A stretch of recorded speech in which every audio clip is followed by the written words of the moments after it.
सबको जय मसीह की।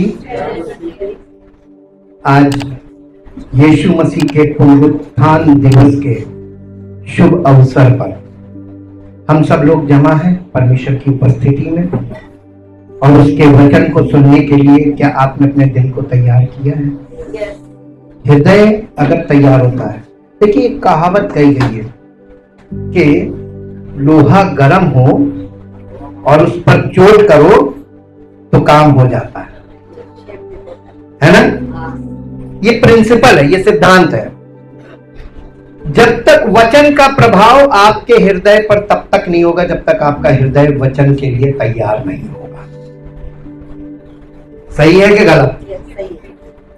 लगातार आप उदासीन बने बैठे रहेंगे, चिकना घड़ा बन जाएंगे और ऐसा पत्थर जिस पर पानी की बूंदें पड़ती रहे कोई असर नहीं। ऐसी दशा में ये हृदय की स्थिति बता रहे हैं, ये वचन में यही सब उपमाएं दी गई हैं।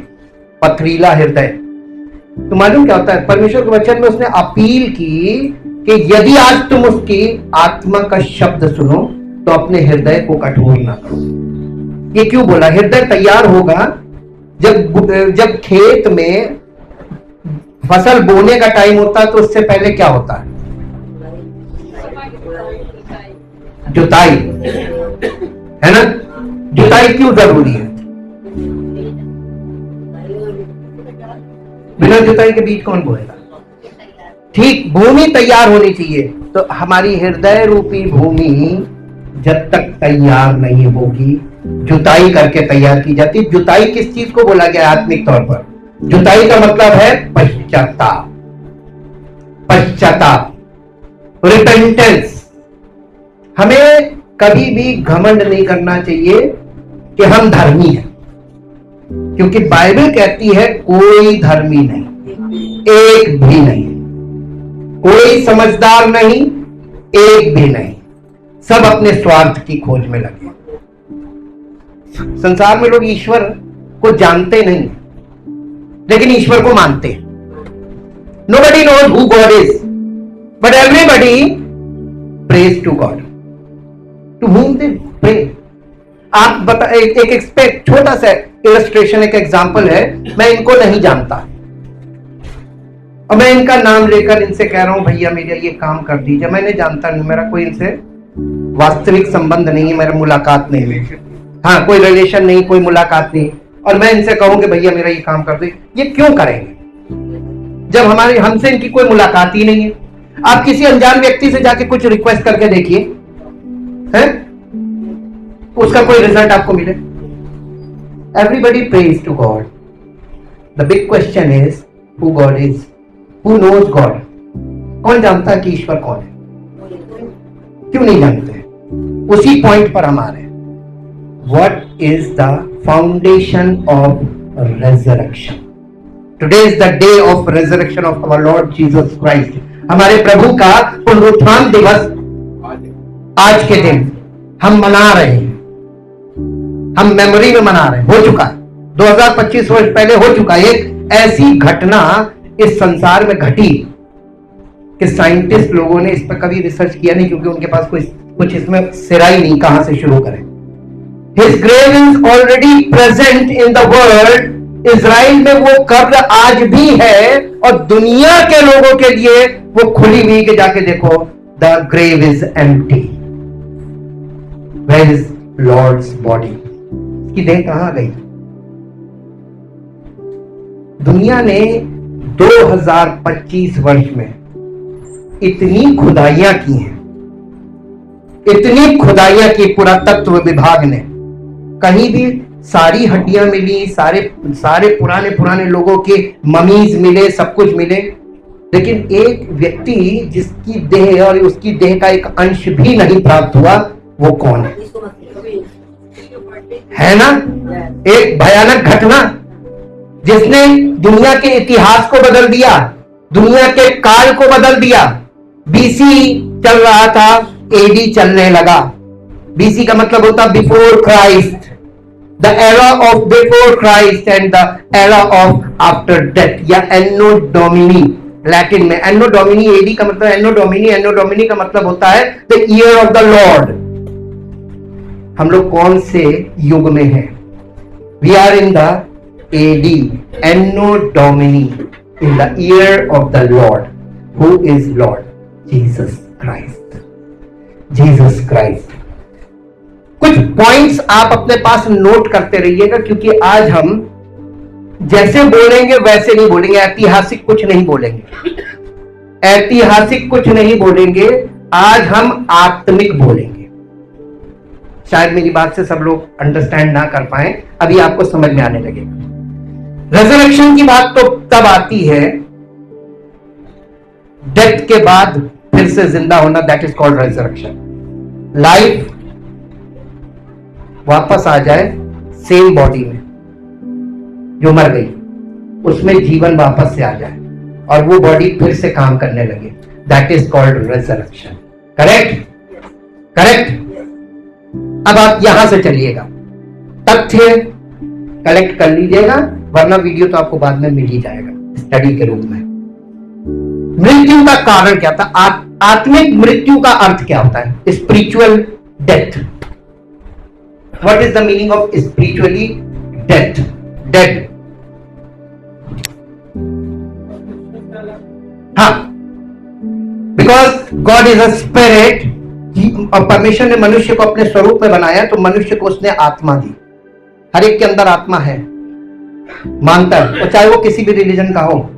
एवरीबडी बिलीव्स कि ह्यूमन बीइंग उसमें आत्मा है, मनुष्य में आत्मा है।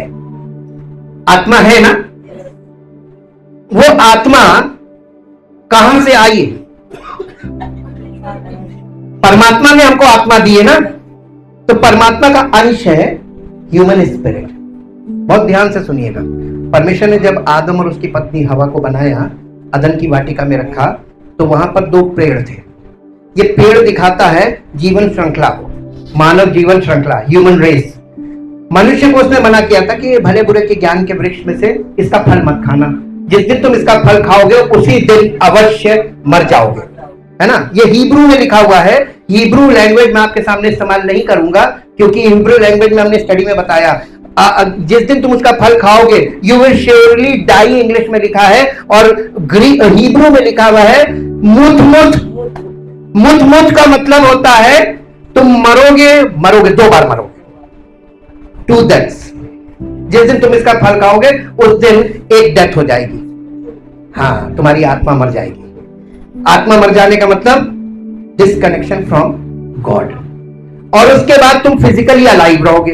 तो आदम की कुल आयु 930 वर्ष थी, तब उसके बाद वो मरा फिजिकली। तो फिजिकल लाइफ तो बहुत लंबी थी, लेकिन वो परमेश्वर से डिस्कनेक्ट हो गया, उसको अदन की वाटिका से निकाल दिया, और फिर वो एक पतित पापी मानव के रूप में जीवन जीना शुरू किया, और उसकी पत्नी और उसके द्वारा जो संतानें उत्पन्न हुई, पूरी दुनिया में आज एडमिक नेचर और Adamic descendants, we all are Adam, from Adam. हम आदम से आ रहे हैं। कहां से आ रहे हैं? आदम से आ रहे हैं ना? हम सब आदम की संतान हैं, लेकिन पतित और पापी मनुष्य की संतान है। ठीक, एक पार्ट हमारा स्विच ऑफ है, स्पिरिट। अगर आप मेडिकल साइंस को देखें तो मेडिकल साइंस इस बात को बताती है कि मनुष्य का ब्रेन का सबसे बड़ा हिस्सा जो है वो अनकॉन्शियस पार्ट ऑफ ब्रेन है। बनाने वाले ने बनाया क्यों? जब वो अनकॉन्शियस है।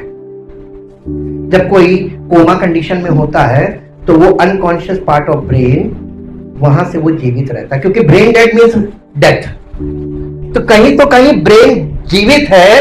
वो कौन सा पार्ट जीवित है? जिसमें वो बोल नहीं पा रहा है, देख नहीं पा रहा, समझ नहीं पा रहा, रिस्पॉन्ड नहीं कर पा रहा है, उसका एक्टिव ब्रेन काम नहीं कर रहा, सबकॉन्शियस पार्ट नहीं काम कर रहा, मेमोरी पार्ट, उसका अनकॉन्शियस पार्ट काम कर रहा है, इसीलिए तो वो जिंदा है ना? तो इसको बनाया ना परमेश्वर ने, बड़ी योजना से बनाया मनुष्य को, और ये हमको फिर से दोबारा एक आशा देता। जब कोई कोमा में जाता तो एक आशा होती है कि ये फिर से जीवन में आ जाएगा। हालेलुया। स्पिरिचुअली यही हुआ। स्पिरिचुअली सब लोग कोमा कंडीशन में है, क्योंकि परमात्मा से उनका कोई कनेक्शन नहीं है। और दुनिया में जो व्यक्ति अपनी व्याख्या दे रहा है कि ये ईश्वर है, ये ईश्वर है, ये ईश्वर है, अब तो ऐसा हो गया, सैचुरेशन हो गया कि सब लोगों ने सब कुछ करके देख लिया, लेकिन ईश्वर नहीं मिला। Hallelujah. What is the reason of spiritual and physical death? What is the reason? Cause क्या था? पाप, sin. Sin is the cause of both deaths. Jesus came into the world. यीशु मसीह इस दुनिया में प्रकट हुआ। क्यों? पाप को उठाकर, पाप का जो अंत है, यानी उसको जो मिटाया जा सकता है, उसको मिटाने का एक ही तरीका है, बोथ डेथ्स। स्पिरिचुअली भी डेड होना है, फिजिकली भी डेड होना है, और परमेश्वर से डिस्कनेक्ट होना है। और उसके बाद वो मरने के बाद वो पाप उस बॉडी में मर गया, और उसके बाद अगर वो बॉडी फिर से जिंदा होती है तो वो प्रभु है, क्योंकि और कोई जिंदा नहीं हो सकता। हालेलुया।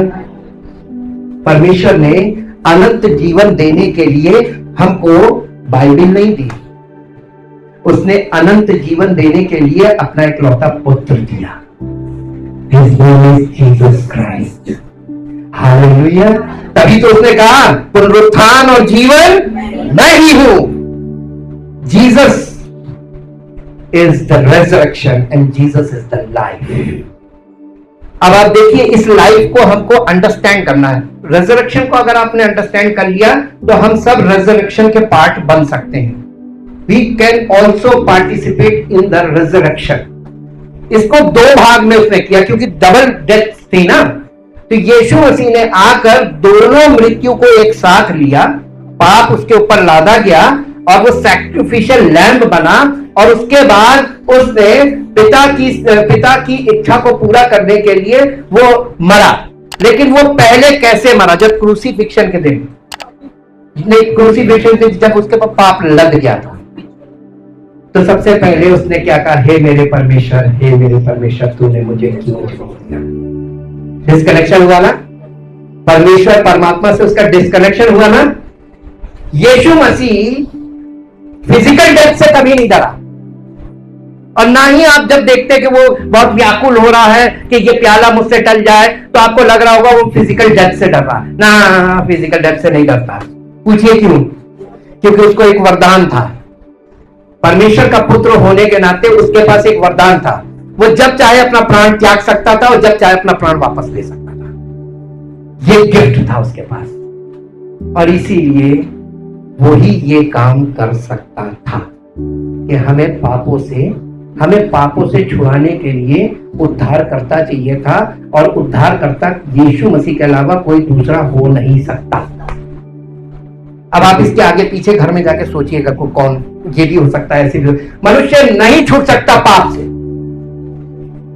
पाप से छूटने का एकमात्र तरीका था प्रभु यीशु मसीह। वही हमें छुड़ा सकता था और कोई नहीं छुड़ा सकता था, क्योंकि पाप उद्धारकर्ता को मरकर और फिर से जीवित होना था।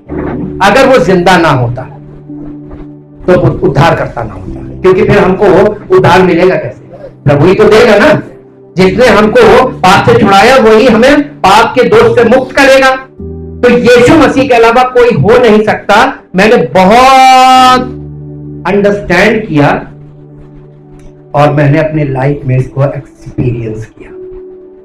मेरे साथ एक पद निकालिए जो आपको मिलेगा, उत्पत्ति की पुस्तक 2 अध्याय उसका 16 और 17 पद पढ़िए। The book of genesis. तब यहोवा परमेश्वर ने आदम को यह आज्ञा दी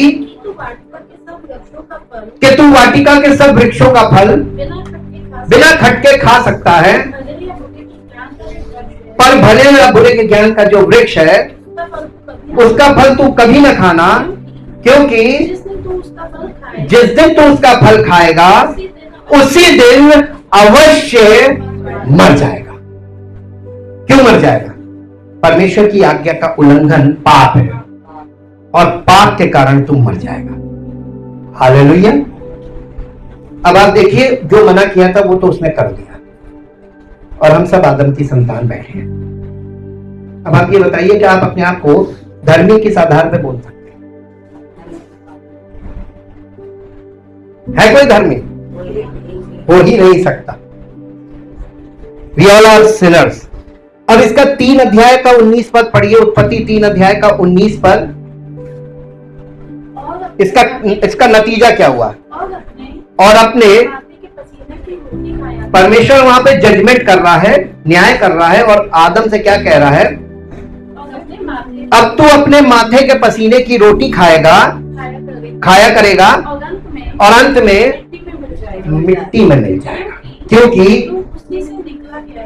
तू उसी से निकाला गया है, तू मिट्टी तो है और मिट्टी ही में फिर मिल जाएगा। तो ये आदम को बोल रहा था, उसकी आत्मा को नहीं बोल रहा था, क्योंकि वो आत्मा डिस्कनेक्शन हो गया था ना, स्पिरिट पार्ट जो था वो काम नहीं कर रहा। अब उसका फिजिकल पार्ट काम कर रहा है। तो फिजिकल डेथ के लिए उसने बोल दिया था ना, ये मिट्टी की बॉडी के लिए, ये मिट्टी से बनी है, मिट्टी में मिलेगी, इसका भोजन भी मिट्टी से आता है, इसका इलाज भी मिट्टी से आता है, जड़ी बूटियां मिट्टी में तो उगती हैं, तो इसका इलाज हमारे शरीर के लिए, शारीरिक शरीर के लिए सब कुछ शारीरिक रूप से प्रोवाइड करता है थ्रू द ग्राउंड, सॉइल, मिट्टी से। अब आप एक पद और पढ़िए जो आपको मिलेगा यहेजकेल की पुस्तक, उसका 18 अध्याय, द बुक ऑफ इज़ीकिएल, ये प्रोफेटिक बुक है, और उसका 18 चैप्टर, उसका 4th वर्स पढ़िए, 4था पद। देखो सबों के प्राण तो मेरे हैं। अब ये दुनिया में देखिए लड़ाई कौन सी चल रही है, यहाँ रिलीजियस वॉर चल रही है, सब अपना अपना रिलीजन लेकर खड़े हैं, लेकिन परमेश्वर क्या कह रहा है? सबों के प्राण। तो ऐसा कौन सा मनुष्य जिसमें प्राण नहीं है? सब में है ना, यहाँ तक कि जानवरों में भी प्राण है, प्राणी है, सब प्राणी कहलाते हैं, है ना। जू पे जाइए, लिखा प्राणी उद्यान। प्राण, जीवन का श्वास चल रहा है, ये प्राण है। सबों के प्राण तो मेरे हैं, जैसे पिता का प्राण वैसा ही पुत्र का भी प्राण है, दोनों मेरे ही हैं। इसलिए जो प्राणी पाप करे वो मर जाएगा। अब आप एक बात बताइए, यहाँ पे रीजनिंग करते हैं थोड़ी सी अबाउट डेथ। आपकी दृष्टिकोण में, आपकी समझ में मृत्यु का मतलब फिजिकल डेथ है, इसके बाद खत्म सब, है ना। लेकिन एक बात बताइए, डेथ के कितने प्रकार की डेथ है आपको नहीं मालूम, क्योंकि कभी किसी ने बताया नहीं है, और ये बाइबल के अलावा कहीं और आ नहीं। जब व्यक्ति, परमेश्वर ने आदम को 2 पार्ट बनाया था, फिजिकल बॉडी बनाया था, श्वास फूका अपना, और वो जीवित प्राणी बना। और सबोपदेशक में लिखा है कि जब मनुष्य मरता है, फिजिकल डेथ होती है, तो उसका मिट्टी जो शरीर है उसमें से क्या चीज है जो अलग हो जाती है और वो शरीर शव बन जाता है? प्राण। प्राण कहां से आता है? प्राण कहां से आता है? कोई हॉस्पिटल आपके अंदर प्राण फूक सकता है? मेडिकल साइंस प्राण को नहीं कर सकती कुछ, वो शरीर को ट्रीट करती है। आपकी बॉडी को ट्रीट किया जा सकता है, लेकिन आपके प्राणों को ट्रीट नहीं किया जा सकता, उसका इलाज नहीं किया जा सकता। प्राणों में ही तो समस्या है। ये प्राण जो परमेश्वर हमें देता है, जिससे हमारा ये मिट्टी का शरीर, ये हमारा जो बॉडी है, जब तक हम जिंदा रहते, जब तक प्राण हमारे अंदर है, तब तक हम जिंदा हैं। और प्राण निकलते ही ये बॉडी डेथ हो जाती है, डेड बॉडी। इसको फिजिकल डेथ बोलते हैं। फिजिकल डेथ में आप एक चीज ध्यान दीजिए कि आपकी बॉडी से कुछ अलग हुआ। Separation from our soul from the body is equal to physical death. Clear? समझते जाइए, बहुत सरल, आपके लिए हम बहुत इजी कर रहे हैं, बहुत इजी, क्योंकि बहुत गंभीर विषय है इसको समझना। अब फिर से जाइए, आदम पहले स्पिरिचुअली मरा, जिसके कारण उसके अंदर जो आत्मा, जो जीवन देने वाला पार्ट था, जो उसको लाइफ गिविंग पार्ट था, वो चीज खत्म हो गई, डेड हो गई। अब उसके पास बचा केवल प्राण। अब प्राण जो है, वो प्राण एक लिमिटेड टाइम के लिए बॉडी में काम करेगा, क्योंकि उसको बैकअप देने के लिए स्पिरिट नहीं है। हालेलुया। आपकी और हमारी बॉडी में एक ही पार्ट बचा है, वो है प्राण। और वो प्राण को बैकअप कहां से मिलेगा? तो आत्मा तो मरी हुई, स्पिरिट इज डेड। एक पार्ट तो डेड हो गया आदम से, और हम सब आदम की संतान है, तो हमारे पास बचा केवल प्राण और बॉडी। दो चीज बची, प्राण निकलते ही बॉडी खत्म। अब आप एक बात बताइए कि यीशु मसीह ने जो परमेश्वर पिता ने जो वहां पर 2 बार बोला मुत मुत, यानी 2 बार मरेगा, यानी तू आत्मिक तौर पे मृतक हो गया, परमेश्वर से तू डिस्कनेक्ट हो गया, तुम्हारी आत्मा परमात्मा की से डिस्कनेक्ट हो गई। अब तुमको जीवन देने वाला जो सोर्स ऑफ लाइफ है वो है परमेश्वर, परमात्मा, वो सोर्स तुम्हारा ब्रेक हो गया, स्टॉप। मैं आपको एक छोटा सा एग्जांपल यहां पर देता हूं। आप लोग सब आजकल डिजिटल वर्ल्ड है और सब लोग कुछ ना कुछ ऐसी चीजें इस्तेमाल करते हैं जिससे आप लॉजिक में ये सीख सकते हैं कि कैसे डेड और डेथ में अंतर क्या है। What is the difference between dead and death? Death का मतलब खत्म, लेकिन डेड का मतलब क्या होता है? हाँ, उसमें है उम्मीद है। अब इसको समझिए, हमने कोमा वाला बताया, उसमें उम्मीद होती है ना, कि ये फिर से लाइफ में आ सकता है। ठीक ऐसे आप मिक्सी यूज करते हैं सब लोग, मिक्सी के नीचे एक बटन दिया होता है, ओवरलोड बटन। जब आप उसको ओवरलोड हो जाती है तो वो नीचे से बटन स्विच ऑफ कर देता है, फिर उसको आप प्लग लगाइए, स्विच ऑन कीजिए, बिजली आ रही लेकिन वो चलेगी नहीं। ये क्या हो गई? डेड हो गई। लेकिन अगर आपको सही तरीके से समझ है तो आप नीचे से उस बटन को दबाएंगे और फिर से काम करने लगेगी। हालेलुया। ये स्पिरिट वाला पार्ट ये डेड हुआ है, हाँ ये अभी है, अभी इसमें उम्मीद बाकी है। परमेश्वर ने जानबूझ के ऐसा होने दिया क्योंकि उसको अपने पुत्र के द्वारा ये जो सेकंड वाला पार्ट है ना, स्पिरिट पार्ट, इसको हमारे जीवन में फुलफिल करके कंप्लीट करना था। तो हम लोग बिना मसीह के इनकम्प्लीट है। We are in Adam, we are incomplete man और women. We are without God, godless human society. आज देख लीजिए हमारे समाज में क्या दशा है रिश्तों की, हमारे समाज में क्या दशा है नैतिकता की, हमारे साथ किसी चीज को आप उठा के देख लीजिए, न्यूज खोल के देख लीजिए किस दिशा में। कल तो बहस हो रही थी रिश्तों को लेकर कि हम किस दिशा में आगे जा रहे हैं, बर्बाद हो रहे हैं, ऐसे रिलेशन, गलत रिलेशन हो रहे हैं। तो उसमें कल दिखा रहे थे कि सास से दामाद की शादी हो गई, हाँ इस पे चर्चा चल रही थी कि हमारा समाज किस दिशा में जा रहा है। और बाइबल तो इस बात को पहले से कह रही थी, गॉडलेस ह्यूमन सोसाइटी में क्या क्या जो नहीं होगा वो कम है, इससे भी ज्यादा कुछ चीजें आप देखेंगे, क्योंकि हम लोग ऐसे युग में हैं। इविल, प्रेजेंट इविल वर्ल्ड बोला गया इसको, द सेम एरा जिसमें हम हैं। अब आप देखिए कि वहां पे आदम में क्या हुआ, स्पिरिचुअली डेड हुआ पहले, और पाप के कारण, पतन के कारण वो फिजिकली डेड हो गया। अब आप बताइए, आत्मा पहले से मरी हुई है और शरीर में जब फिजिकल डेथ हुई आपकी, उसके बाद बताइए, इसको बोलते हैं eternal death. This is the second type of death, eternal death, अनंत मृत्यु। आप मृत्यु लोक में चले गए, वहां से आप वापस नहीं हो सकते, उद्धार नहीं हो सकता, मोक्ष नहीं मिल सकता। परमेश्वर ने कितनी भलाई की, उसने कहा हर एक मनुष्य को मोक्ष का रास्ता दे दिया जाए, the way of salvation. And way of salvation का मतलब मोक्ष है, उद्धार का मार्ग। अब मेरे साथ एक पद निकालिए जो आपको मिलेगा रोमियो की पत्री 5 अध्याय उसका 12 पद, the book of Romans chapter 5 verse 12 जी। इसलिए जैसा एक मनुष्य के द्वारा पाप जगत में आया और पाप के द्वारा मृत्यु आई, और इस रीति से मृत्यु सब मनुष्यों में फैल गई, इसलिए कि सबने पाप किया।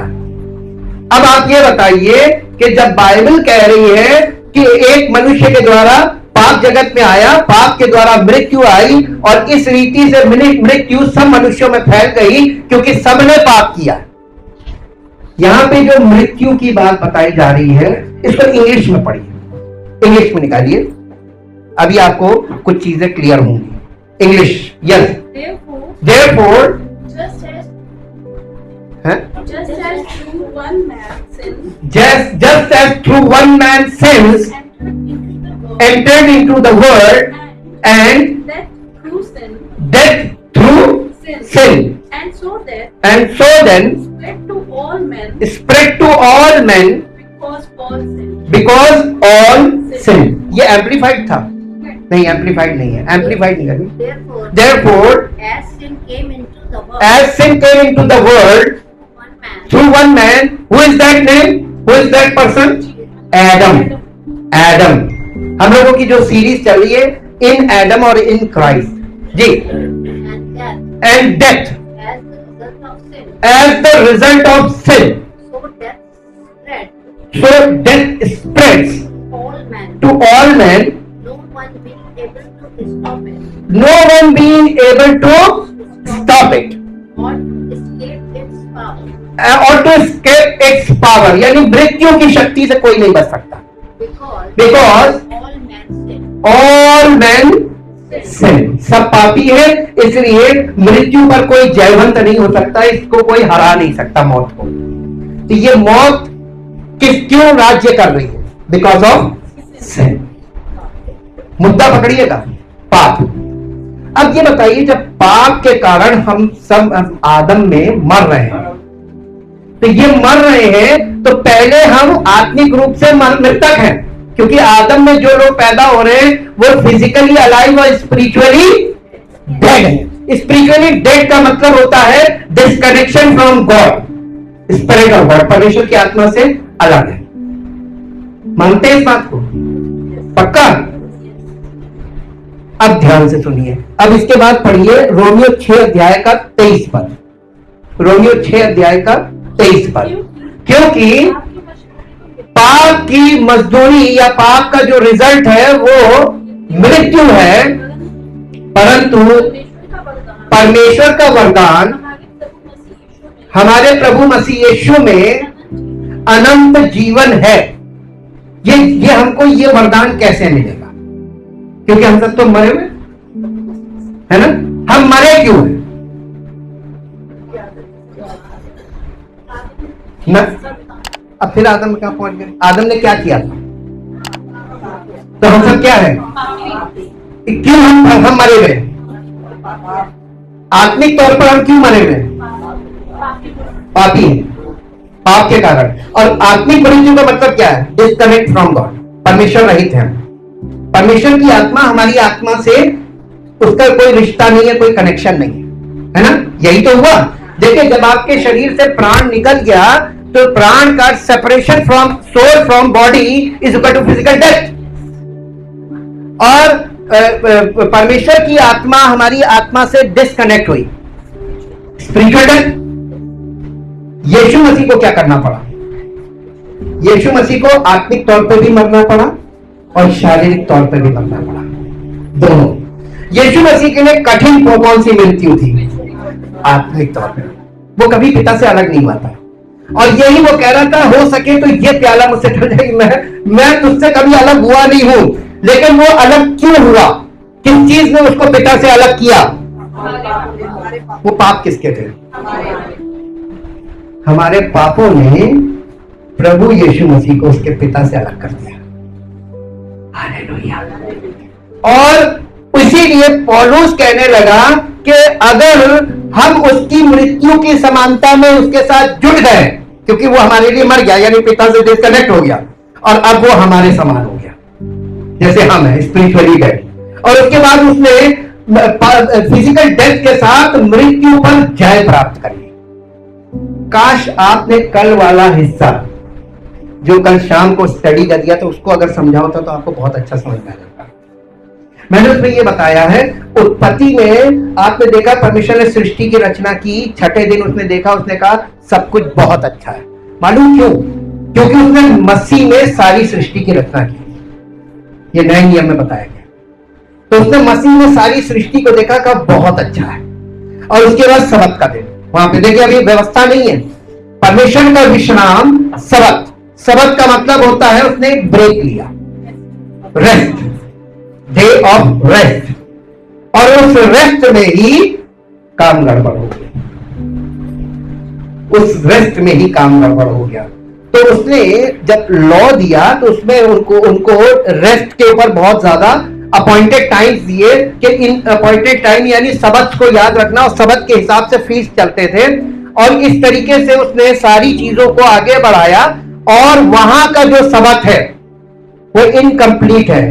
वो जाकर यीशु मसीह की मृत्यु के बाद जो दूसरा दिन था सबत का दिन, जब उसकी बॉडी को ग्रेव में रखा गया था, वो रेस्ट पर था, वो सबत यहां पर आके कंप्लीट हुआ। इसका मतलब ये कि पुराने नियम की सारी चीजों को यीशु मसीह ने अपने मृत्यु से कंप्लीट करके स्टैब्लिश कर दिया। दी एंड। अब बचा क्या? अब बचा क्या? व्यवस्था में से क्या चीज ऐसी बची? अब वहीं पर उत्पत्ति में हमने आपको कल वाले में दिखाया है कि रेस्ट के दो वर्ड्स हैं हिब्रू में। एक है सबत, जो ज्यादातर लोग जानते हैं, और दूसरा है नुआख। नुआख का मतलब होता है परमेश्वर में विश्राम प्राप्त करना, यानी परमेश्वर की आत्मा में स्थापित हो जाना, स्टैब्लिश हो जाना, ड्वेल करना, अबाइड करना, उसमें बने रहना, परमानेंटली निवास करना। इसको बोलते हैं नुआख। और नुआख जब परमेश्वर ने 2 अध्याय के 15 पद में आदम को जब भूमि की मिट्टी से रचा, जीवन का श्वास फूका, उसको सारे फल के पेड़ दिए खाने के लिए, उसको अदन की वाटिका में रखा, और लिखा है कि उसने उसको अदन की वाटिका में रखा। तो ये रखा वर्ड जो है ये हिब्रू में है कि परमेश्वर ने उसको वहां पे नुआख किया, रहने का स्थान, विश्राम दिया कि तुम यहां पर आराम से रहो और काम करो इसमें और इसकी देखभाल करो। नुआख। और ये नुआख परमेश्वर उसके बाद से बिल्कुल चैन से नहीं रहा। और आप पुराने नियम में अध्ययन में ये चीज सीखेंगे कि परमेश्वर कहने लगा कि मैं आज तक जब से मैं शुरू से जब से लोगों को लेके चल रहा हूं, मैं कभी भी घर में नहीं रहा, मैं तंबुओं में वास कर रहा हूं। क्यों कहा? तंबू का मतलब इंग्लिश में टैबरनेकल, और टैबरनेकल का मतलब होता है परमानेंट, किसी जगह थोड़ी देर टिकना, फिर आगे बढ़ जाना, फिर टिकना, फिर आगे बढ़ जाना, फिर टिकना। ये है तंबू में वास करना।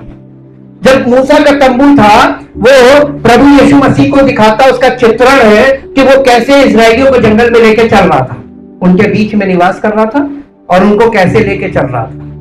वो कोई मनुष्य की बुद्धि से काम नहीं हो रहा था, वो सब उसकी इच्छा और योजना में वो लेके चल रहा था। और वो जब तंबू चलता था तो कल वाले में मैंने पढ़वाया कि जब तक कोई विश्राम का स्थान नहीं मिलता था तब तक वो लोग चलते थे, जैसे ही विश्राम स्थान मिलता था वहीं पर तंबू गाड़ देते। ये जर्नी है, जर्नी। ये जर्नी हमारी स्पिरिचुअल जर्नी है। अगर आप ओल्ड टेस्टामेंट के चित्रण से देखें, हमारी आत्मिक जर्नी भी यही है। पवित्र आत्मा हमको ऐसे ही लेके चल रहा है। हालेलुया।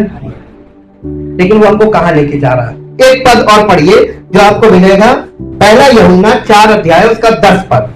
पहला यूहन्ना 4 अध्याय उसका 10 पद। प्रेम इसमें नहीं, ये प्रेम नहीं है कि हमने परमेश्वर से प्रेम किया, पर इसमें है कि उसने हमसे प्रेम किया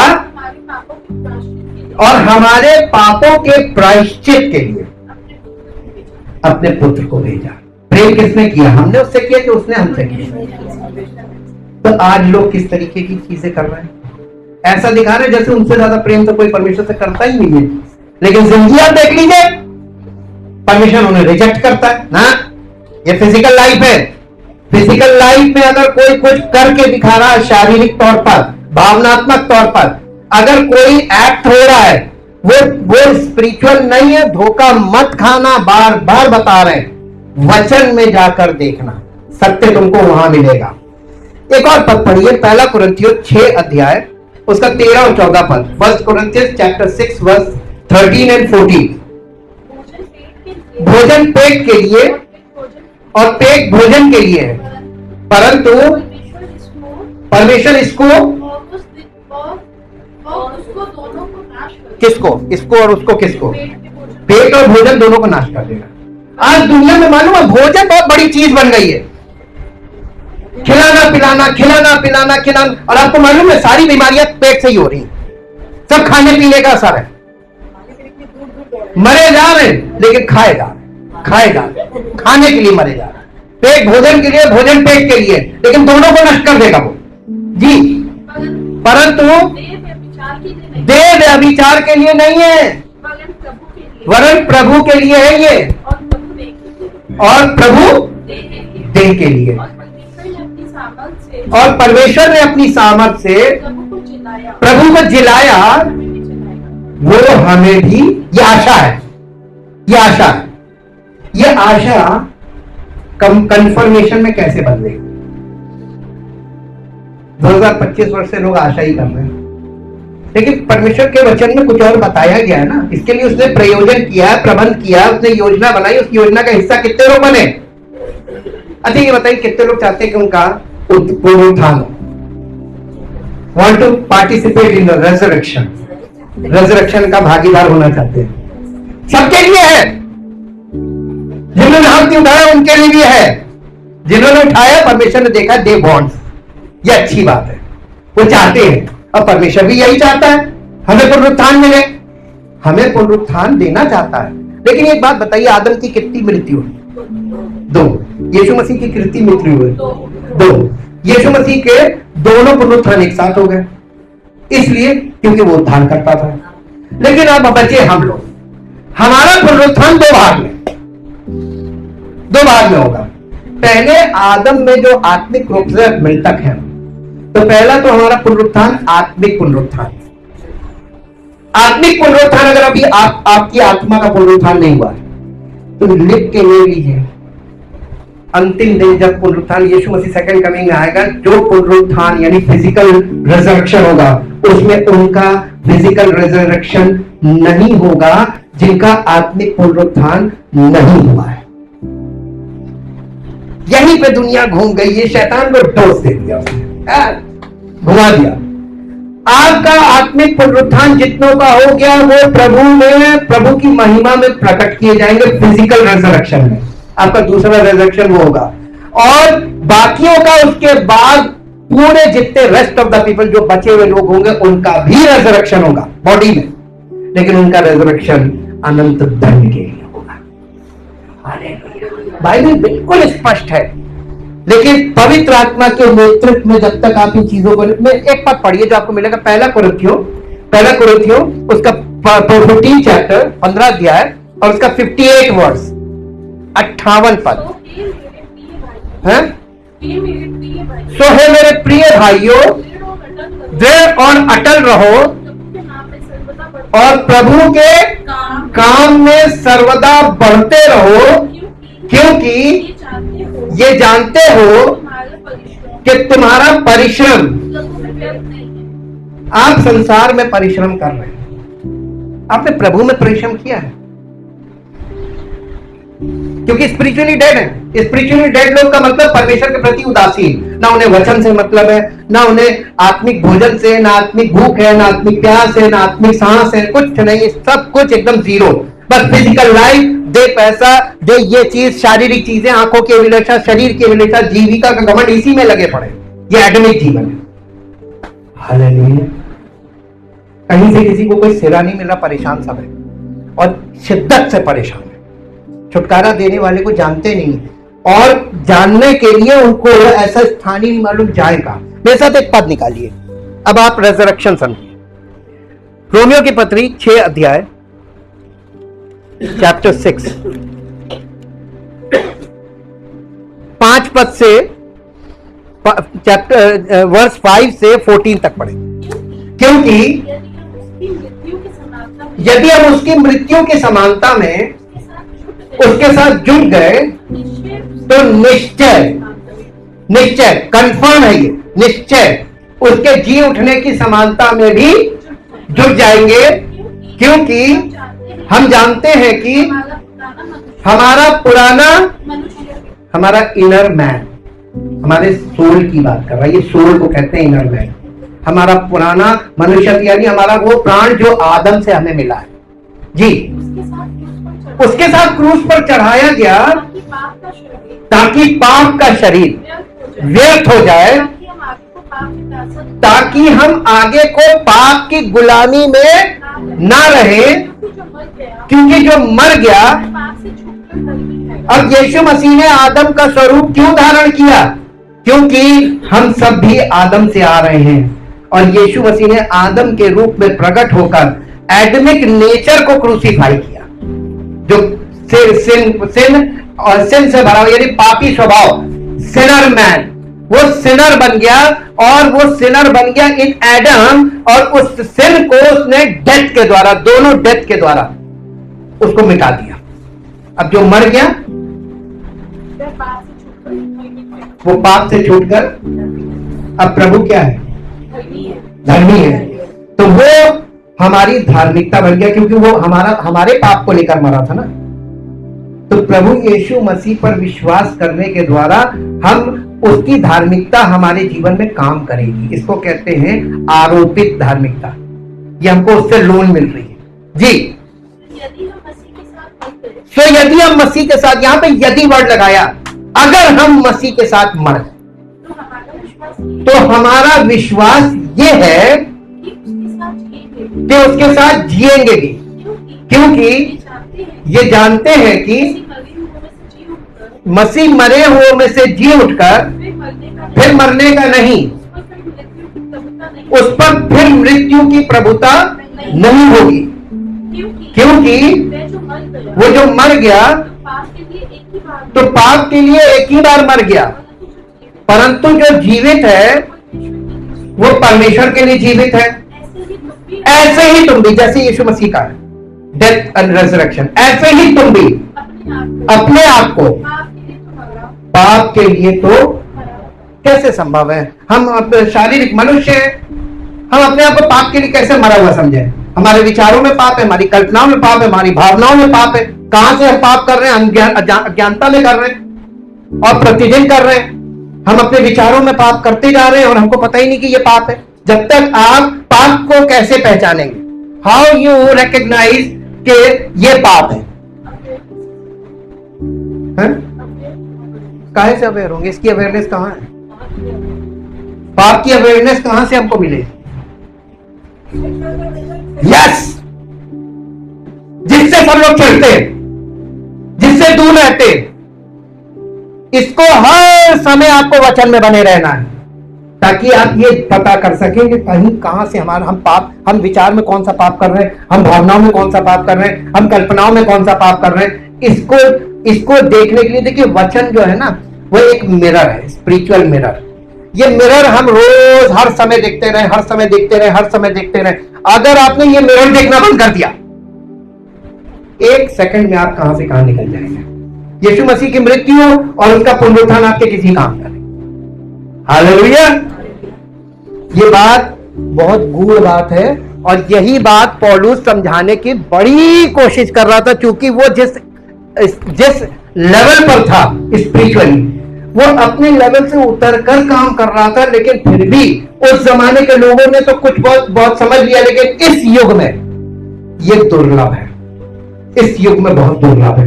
ये मॉडर्न एज जो है ना, ये यूट्यूब, सोशल मीडिया, इनसे आपकी अभिलाषाओं में ये चीजें हर समय काम करती रहेंगी। आप बिना फोन के जिंदा रह ही नहीं सकते, आपको हर समय फोन चाहिए।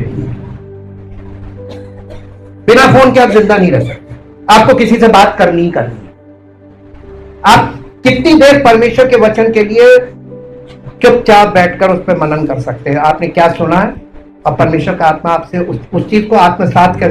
देखिए, वचन को सुनना, पढ़ना और उसको आत्मसात करना। आत्मसात का मतलब होता है आपकी आत्मा में वो चीज उतर जाए। और हिब्रू में इसके लिए बड़े ढेर वर्ड्स थे। हीड का मतलब इंग्लिश में हीड बोलते हैं। हीड का मतलब जुगाली, जैसे लोग खाते हैं उसके बाद फिर उसको निकालकर उसको जुगाली करते हैं और फिर वो पचता है। परमेश्वर का वचन ऐसी चीज नहीं है कि आपने इधर से सुना और तुरंत आपने हजम कर लिया। हजम नहीं होगा। हाँ, आपको जुगाली करना तो उस पर आपको मनन करना पड़ेगा। मनन नहीं करते। आज के युग में बताइए कैसे पॉसिबल है कि कोई मनन करे?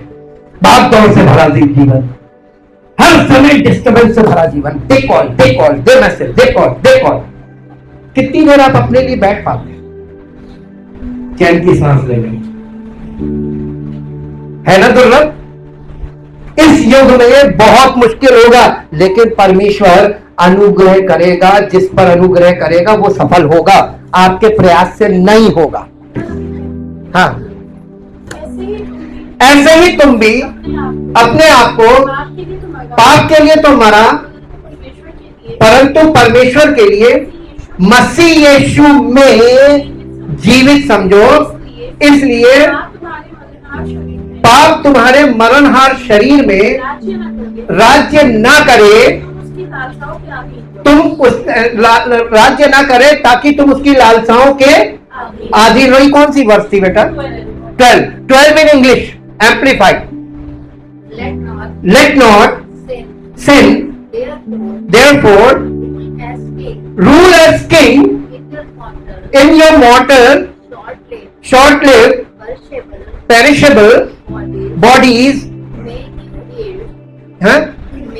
to make you yield of its cravings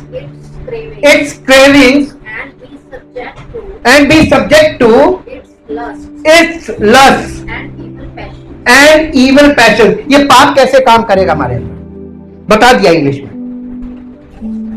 आपके अंदर क्रेविंग्स, कितने लोग इस बात से आजकल क्रेविंग्स, आजकल के बच्चे बहुत बोलते हैं। आप देख लीजिए ये लोग इतने वाकिफ है। क्रेविंग का मतलब एक ऐसी लालसा जो अंदर आपके अंदर से वो भूख कह लीजिए, तलब कह लीजिए। द राइट वर्ड इज, जैसे नशेड़ी को थोड़ी देर बाद तलब लगती है ना, कहाँ है कहाँ, थोड़ी दे दो। उसके लिए उसको भीख मांगनी पड़े, चोरी करनी पड़े, डकैती करनी पड़े, कुछ भी करेगा उसको चाहिए। तलब ये चीज होती है। आज लोगों को किस चीज की तलब है? नहीं, सब प्रकार की अभिलाषाओं की तलब। वो कोई भी हो सकता है, वो नशेबाजी भी हो सकती है, घूमना फिरना भी हो सकता है, फिजिकल प्लेजर्स होते हैं, फिजिकल पैशंस होते हैं। ये सारी लिस्ट है इसमें। उसने 2 शब्दों में सब कुछ लिख दिया कि आप इसको देखते जाइए कि दुनिया कैसे जुनूनी होती जाएगी। आज जुनून से भरे लोग हैं, पवित्र आत्मा से भरा कोई नहीं है। जुनून अलग चीज है, पवित्र आत्मा अलग चीज है। पवित्र आत्मा पवित्रता की आत्मा है, सत्य का मतलब वचन की आत्मा है। वो हमें सत्य और पवित्रता में बढ़ाएगी, वो हमें पैशंस में नहीं बढ़ाएगी। हालेलुया। कौन सी आत्मा काम कर रही है? आज कलीसिया में भ्रम की आत्मा काम कर रही है, कंफ्यूज है सब जी। और ना अपने अंगों को अधर्म के हथियार होने के लिए पाप को सौंपो, पर अपने आप को मरे हुए में से जी उठा हुआ जानकर परमेश्वर को सौंपो, और अपने अंगों को धर्म के हथियार होने के लिए परमेश्वर को सौंपो, तब तुम पर पाप की प्रभुता ना होगी। देखिए इतना सब लिखा है, उसके बाद कह रहा है तब तुम पर पाप की प्रभुता ना होगी। कब? जब आप ये सब करेंगे। कितने लोग ये सब कर पाएंगे? जिसके अंदर चाह होगी ना। परमेश्वर यही तो देखना मांगता है कि जो कोई चाहे, चाहत आपके अंदर होगी तभी प्रभु आप पर अनुग्रह करेगा। चाहत होगी। अगर आप सीरियस कहते हैं प्रभु हम तो नहीं कर सकते, कहेगा हमें क्या पड़ेगा, तुमको चाहिए तो तुम करोगे। चाहत तुम्हारे, भाई आपको कोई चीज चाहिए तो आप उसके लिए इच्छा प्रकट करेंगे कि नहीं? इच्छा प्रकट करें। प्रभु क्या कहता है? नहीं, वो आपकी इच्छा को देख रहा है। जो उसने कहा जो भूखे और धार्मिकता के भूखे और प्यासे हैं, उसने पहले से वादा किया वे तृप्त किए जाएंगे। आज के युग में बताइए धार्मिकता के भूखे प्यासे आपको कहां मिलेंगे? दिया लेके ढूंढोगे तब भी नहीं मिलेंगे। पक्की बात बता रहे हैं, सब फर्जी चल रहा है। ये हो गया ना? हाँ, क्योंकि तुम व्यवस्था के अधीन नहीं वरन अनुग्रह के अधीन हो। हम किसके अधीन हैं? अनुग्रह। यीशु मसीह क्या लेकर आया था? सत्य, अनुग्रह और सच्चाई। सच्चाई मालूम क्या है? सच्चाई परमेश्वर का, और अनुग्रह प्रभु यीशु मसीह का, वो अनमेरिटेड फेवर जो वचन को पसंद करेंगे, लोग वचन को मानने के लिए तैयार होंगे, वचन को ग्रहण करने के लिए तैयार, उन पर अनुग्रह होगा। ये बार बार आपको बता रहे हैं। इस वचन के बिना वो सत्य की आत्मा काम करेगी वचन के द्वारा, जिसे पवित्र आत्मा बोलते हैं। और वचन के द्वारा हमें पवित्र किया जाएगा। महायाजक की प्रार्थना में यीशु मसीह का यूहन्ना 17 अध्याय का 17 पद, हे पिता, इन सत्य के द्वारा इन्हें पवित्र कर और तेरा वचन सत्य है। उसने पूरी बाइबल को सत्य कहा और बाइबल में लिखे वचन सत्य वचन है, इनके द्वारा पवित्र, और इसीलिए सत्य का आत्मा दिया कि सत्य का आत्मा परमेश्वर के वचनों के द्वारा हमें पवित्रता में अगुवाई करता है। अब एक पद और निकालिए, इसी के अगले आगे बढ़ जाइए, 8वें अध्याय में आ जाइए, रोमियो का 8 अध्याय, उसका पहला पद। सो अब जो मसीह यीशु में है उन पर दंड की आज्ञा नहीं, क्योंकि वे शरीर के अनुसार नहीं। कुछ परिवर्तन हो गया ना वहां से यहां में, 6 से 8 में पौलुस कहने लगा जो मसीह यीशु में है। मसीह में, आदम में तो हम पाप के अधीन है, और मसीह में उन पर दंड की आज्ञा नहीं, क्योंकि वो अब शरीर के अनुसार नहीं। तो हमारी आत्मा को जीवन कहां से मिला? प्रभु यीशु मसीह का जो पुनरुत्थान आज हम मना रहे हैं ना, ये हमारी आत्माओं का पुनरुत्थान पहले होगा। अगर हम यीशु मसीह पर विश्वास करते कि वो हमारा उद्धार करता है, तो हमारी आत्मा में जीवन आ जाएगा। आदम का पहला भाग कौन सा डेड हुआ था? आत्मा वाला। तो हम आदम से हैं, तो हमारा पहला भाग जो ऑलरेडी डेड है उसको लाइफ देता है। इसी को कहते हैं रेजरेक्शन ऑफ आवर स्पिरिट। आत्मा में जीवन आ गया, अब आपका परमात्मा के साथ कनेक्शन हो गया। अब वहां से सप्लाई आ रही है, हालेलुया, सप्लाई आ रही है। अब सप्लाई आ रही है और आप पाप कर रहे हैं। आप मसीह में हैं, आप कलीसिया में हैं, वचन सुनते हैं, और फिर भी आप आदम के स्वभाव में जीवन व्यतीत कर रहे हैं शरीर में। क्या होगा सोचिए। यीशु मसीह दोबारा क्रूसीफाई नहीं होगा। ऐसा करने वालों के लिए भयानक दंड है जी। आप फिर से पढ़िए।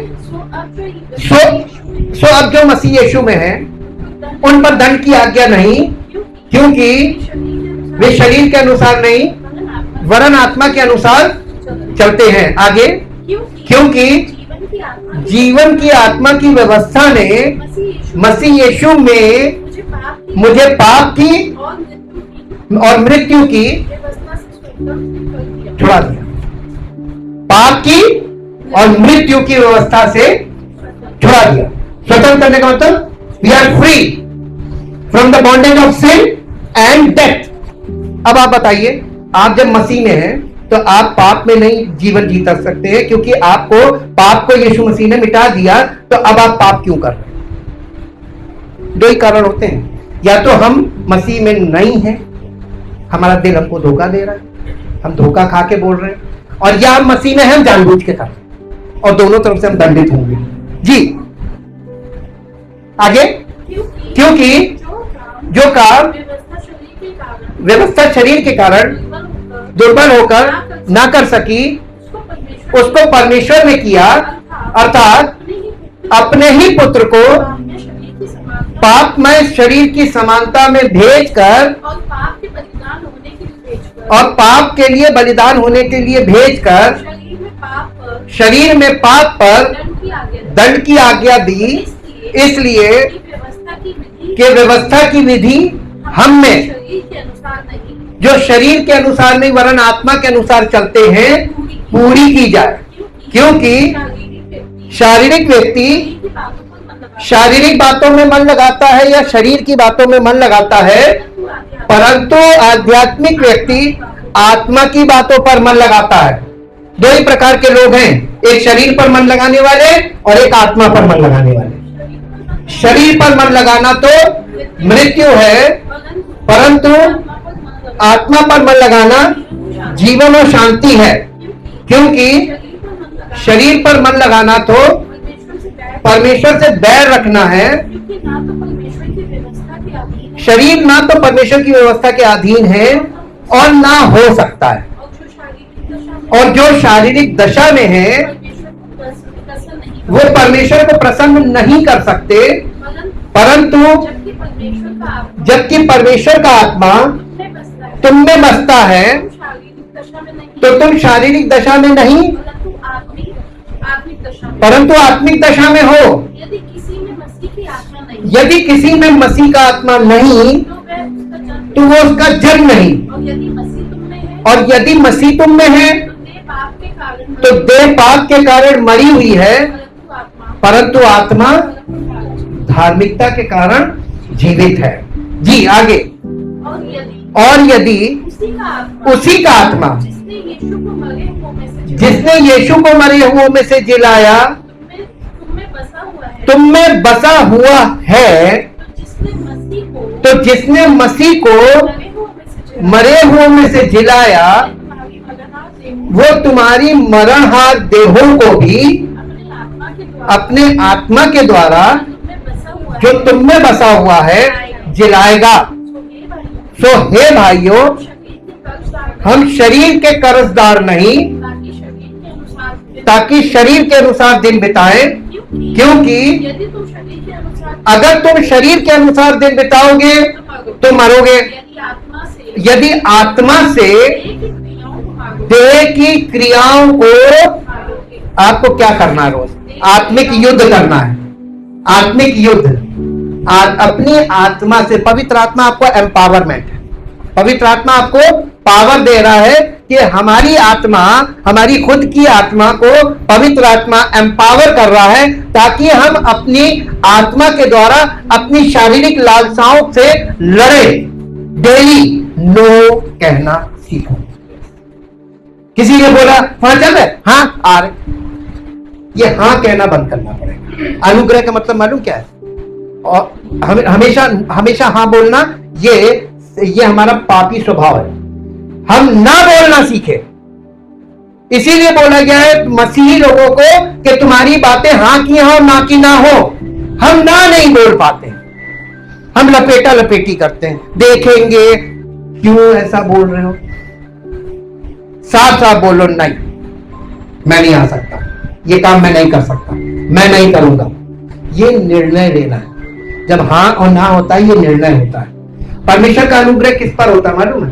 जो हर उस चीज के लिए जो परमेश्वर के वचन के अनुसार हमारे लिए गलत है, मसीह के अनुसार हमारे लिए गलत है, जो हमारे उस जीवन को नष्ट कर सकती है, जिसके लिए मसीह ने प्राण दिया, जिसके लिए उसने मृत्यु सही और पुनरुत्थान के द्वारा अब वो ये देख रहा है कि कौन कौन व्यक्ति उसके इस कार्य को मिट्टी में मिला रहा है। उस पर दंड की आज्ञा बहुत भयानक, अनंत दंड। और वो अनुग्रह इसलिए कर रहा है कि आप पर अनुग्रह कर रहा है, अनुग्रह पर अनुग्रह कर रहा है कि तुम इस तरीके की जीवन शैली से अपने आप को कैसे अलग करोगे। मित्रता कम करनी पड़ेगी, क्योंकि नीति वचन में ये बात लिखी हुई कि जिसके बहुत मित्र होते हैं वो उसका विनाश हो जाता है। बहुत ज्यादा मित्रता नहीं होनी चाहिए, बहुत ज्यादा दोस्ती यारी निभाना ये मसीही जीवन का हिस्सा है ही नहीं। ये सब चीजें आपको अपने जीवन को शैली को चेंज करने के लिए आपको रोज आत्मिक युद्ध लड़ना पड़ेगा। हालेलुया। कितने लोग तैयार हैं? आत्मा में उद्धार प्राप्त करना, इसका मतलब है पुनरुत्थान। जो लोग आत्मा जिनकी पूरी तरीके से पुनरुत्थान प्राप्त करेगी। अब लास्ट में मैं प्रार्थना करने से पहले चाहूंगा एक पद निकालें जो आपको मिलेगा प्रकाशित वाक्य। आज का कंक्लूड कर दें। प्रकाशित वाक्य उसका 2 अध्याय 2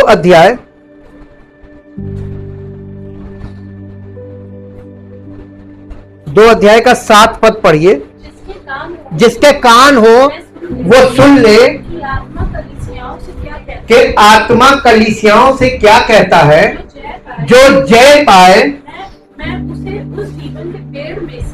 उसे उस जीवन के पेड़ में से जो परमेश्वर के स्वर्ग लोक में है फल खाने को दूंगा। किसको मिलेगा? जो दुआ करेगा, जो भजन गाएगा, जो चर्च जाएगा, जो बाइबल पढ़ेगा। हाँ, ये सब चीजें हमको किस चीज के लिए तैयार करती हैं? आत्मिक युद्ध में जय पाने के। जो जय पाए उसको जीवन के वृक्ष से खाने को मिलेगा। चलिए एक और बार, ये 7 बार हुआ, ये एक और बार बोलते हैं। इसका यही 2 अध्याय का 11 पद पढ़िए। जिसके कान हो वो सुन ले आत्मा कलीसियाओं से क्या जो के आत्मा कलीसियाओं से क्या कहता है। जो जय पाए उसको दूसरी मृत्यु से कुछ हानि ना पहुंचेगी। यानी आपको फिजिकल डेथ से कोई हानि नहीं पहुंचेगी, क्योंकि आप तो ऑलरेडी मसीह में अनंत जीवन के वारिस हो गए। हालेलुया। अब आप देखिए सब वायदे पूरे हो रहे हैं जय पाने के। जय पाने से वायदे पूरे होंगे। और उसके बाद 17 पद पढ़ दीजिए। जिसके कान हो वो सुन ले कि आत्मा कलीसियाओं से क्या कहता है। जो जय पाए उसको मैं गुप्त मन्ना में से दूंगा और उसे एक श्वेत पत्थर भी दूंगा और उस पत्थर पर एक नाम लिखा होगा। हाँ, लिखा हुआ होगा जिसे उसके पाने वाले के सिवाय और कोई ना जानेगा।